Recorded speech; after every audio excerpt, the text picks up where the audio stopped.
അപ്പോൾ ഗൈസ് നമ്മൾ ഇന്നൊരു അടിപൊളി ചിക്കൻ ബിരിയാണി ഉണ്ടാക്കണം. അതിന് നമുക്ക് കുറച്ച് സൺഫ്ലവർ ഓയിൽ വെച്ചിട്ടുണ്ട്. അതേപോലെ അതിലേക്ക് കുറച്ച് ഉള്ളി എടുത്തിട്ട് നമ്മൾ വാട്ടിയെടുക്കണം ബിരിയാണീൻ്റെ മുകളിൽ ഇടാൻ വേണ്ടിയിട്ട്. ഇനി നമ്മൾ ഈ ഉള്ളി വഴന്ന് വരുമ്പോൾ അതിലേക്ക് തക്കാളിയും അതേപോലെ തന്നെ പച്ചമുളകും പിന്നെ മഞ്ഞൾപ്പൊടി, മുളകും പൊടി, ഉപ്പ്, ഗരം മസാല, കുരുമുളക് പൊടി എന്നിവയൊക്കെ ചേർത്തിട്ട് നന്നായിട്ട് വഴറ്റിയെടുക്കണം. നമ്മൾ മസാല ഉണ്ടാക്കുകയാണ്. ഇനി അതിലേക്ക് നമ്മൾ ചിക്കൻ ഇടണം, ചിക്കൻ ചേർത്ത് കൊടുക്കണം, എന്നിട്ട് നന്നായിട്ട് വഴറ്റണം. പിന്നീട് നമ്മൾ ഇതിലേക്ക് കുറച്ച് തൈര് ചേർത്തിട്ട് നന്നായിട്ട് ഇളക്കിയിട്ട് നമ്മളിത് അടച്ചു വെച്ചിട്ട് വേവിച്ചെടുക്കണം. ചിക്കൻ വേകുമ്പോഴേക്കും നമുക്കൊരു ചെമ്പിലേക്ക് കുറച്ച് വെള്ളം എടുത്തിട്ട് തിളപ്പിച്ചിട്ട് എടുക്കണം.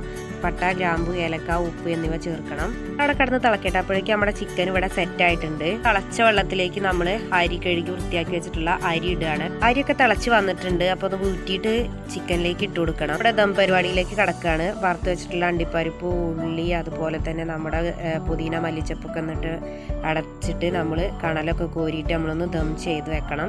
ദം പൊട്ടിക്കുകയാണ്. നമ്മളെ ബിരിയാണി ഇവിടെ സെറ്റ് ആയിട്ടുണ്ട്.